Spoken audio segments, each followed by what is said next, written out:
नमस्कार, आप देख रहे हैं ऑनलाइन न्यूज वाला। मैं हूं आपके साथ दीपक गुप्ता। महाराष्ट्र की सियासी सत्ता में क्या उद्धव ठाकरे मुख्यमंत्री कुर्सी पर वापसी करेंगे? आखिर कोर्ट का फैसला विधायकों की अयोग्यता पर क्या रहता है? और साथ ही साथ बीएमसी चुनाव की तारीखों का क्या हुआ? लोकसभा और विधानसभा चुनाव क्या एक साथ होगा? और इसी के साथ साथ महाराष्ट्र में क्या बीजेपी और शिंदे गुट के बीच कुछ तनातनी है?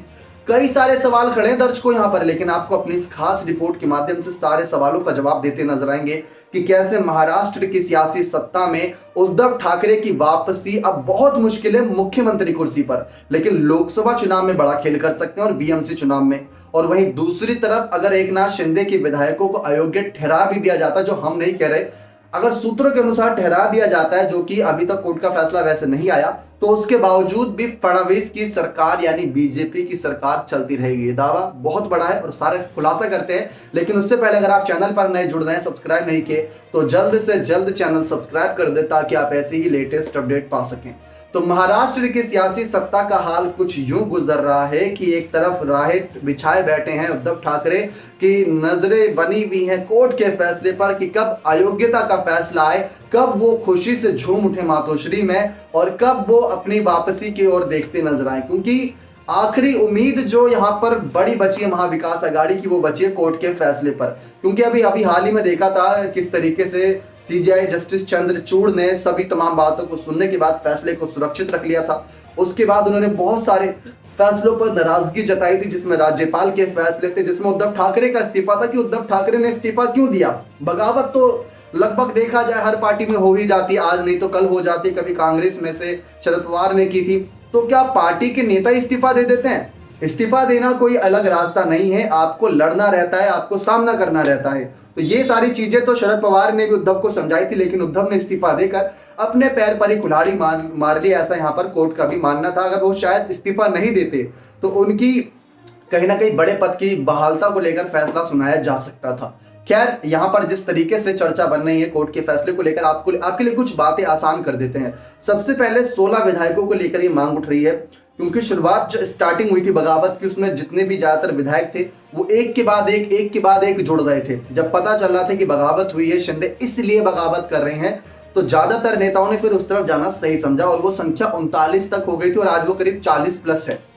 उस समय सिर्फ संख्या 16 थी और उन 16 विधायकों को लेकर जो बड़े मंत्री भी थे उसमें से, और उन्होंने यानी उद्धव ठाकरे ने कानूनी बैठक बुलाई थी, फिर वो बैठक में नहीं आया तो वो अयोग्य का नोटिस जारी कर दिया गया था। तब मुख्यमंत्री थे उद्धव ठाकरे। अब उसी पर लगातार फैसला जारी है और कहा यह जा रहा है कि जहां तक है कोर्ट बहुत सोच समझ कर फैसला लेगा और जो भी फैसला आएगा, अगर देखा जाए इन मामलों में ज्यादातर यहाँ पर कहीं ना कहीं शिंदे को राहत अभी तक मिलती नजर आई है। और अगर यहाँ पर बड़ा झटका लग भी जाता है तो भी फडणवीस की सरकार चलती रहेगी, क्योंकि 16 विधायक जाने से कितना आंकड़ा बदलेगा। 164 करीब यहाँ पर फ्लोर टेस्ट में 160 के प्लस फ्लोर टेस्ट में आंकड़ा बहुमत प्राप्त हुआ था फडणवीस और शिंदे को।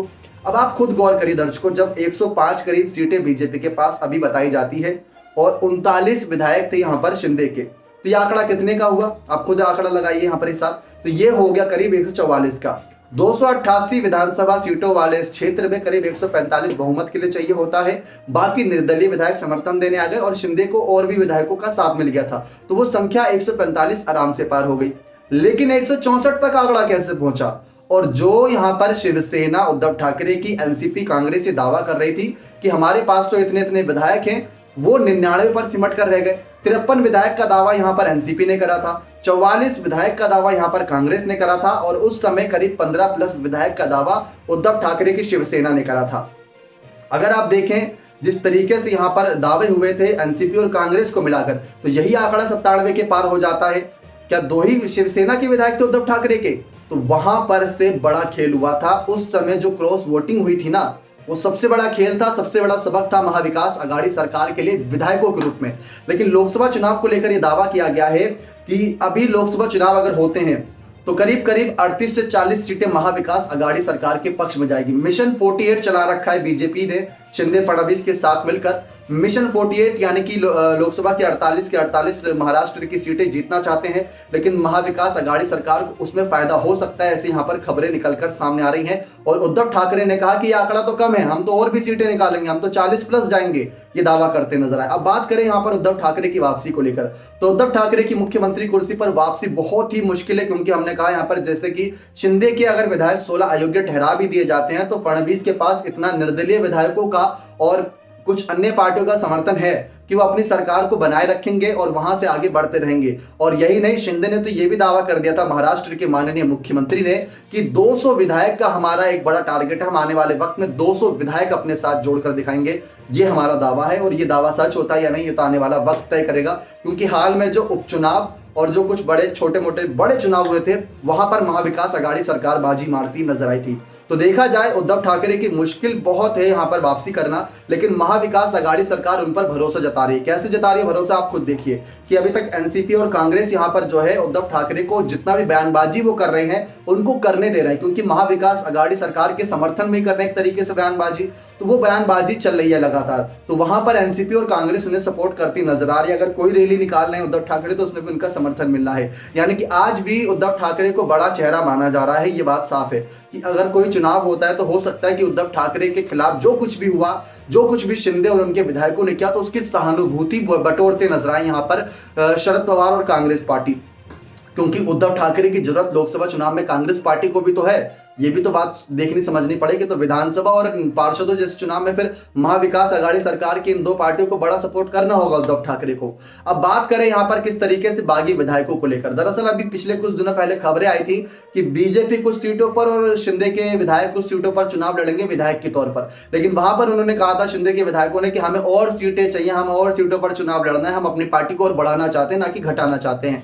तो वो सारी चीजों को लेकर मनमुटाव हुआ था, लेकिन वहीं दब गया और उसी के बाद कोई खबर नहीं आई। लेकिन फिर ये खबर सामने आती कि लोकसभा और विधानसभा चुनाव एक ही वक्त में कराए जा सकते हैं, ताकि पीएम मोदी का जो मोदी लहर रहेगा, उसी मोदी लहर में, यानी जो गंगा बहती होती है उसमें हाथ धो लेते हैं हर कोई, तो वही मोदी लहर में यहां पर लोकसभा की सीटें तो निकाल ही लें, लेकिन विधानसभा की सीटें भी हम निकालते नजर आए। तो ये एक बड़ा मकसद बीजेपी का रह सकता है। और बीएमसी चुनाव की तारीखों को लेकर लगातार कयास ही लगाए जा रहे हैं कि अब होगा चुनाव, तब होगा चुनाव। कोई कह रहा है कि जिस तरीके से अभी हाल ही में उपचुनाव और कुछ एमएलसी चुनाव के नतीजे रहे, उसको देखते हुए बीजेपी और शिंदे नहीं चाहते कि चुनाव हो, ऐसा कहा जा रहा था। लेकिन शिंदे के तेवर देख के ऐसा नहीं कहा जा सकता। शिंदे तो तैयार रहता है हर चीज के लिए, लेकिन बीजेपी कितना तैयार रहती है, ये सबसे बड़ा सवाल है। क्योंकि जो ठाकरे फैक्टर है, वो ठाकरे फैक्टर आज भी काम कर रहा है, ऐसा रिपोर्ट्स का मानना है, ऐसा सर्वे का मानना है कि उद्धव ठाकरे का नाम सिक्का आज भी चलता नजर आ रहा है और वो फायदा महाविकास आघाड़ी सरकार को देगा। तो ये कुछ हालात बने हुए हैं। यानी कोर्ट का फैसला भी देखा जाए तो बहुत ही गुप्त तरीके से इस पर कहीं ना कहीं जस्टिस चंद्रचूड़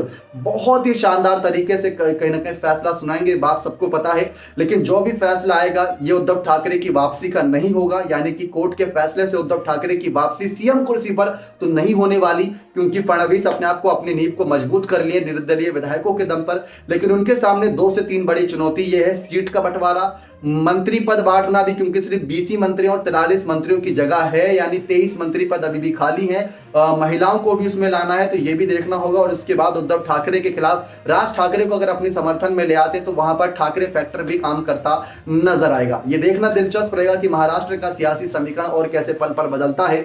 बने रहे चैनल के साथ ऐसी और तमाम जानकारियों के लिए। और आप क्या चाहते हैं, क्या शिवसेना वापस उद्धव ठाकरे को मिले, तो अपनी राय कमेंट सेक्शन में जोड़ दीजिएगा। बहुत बहुत धन्यवाद।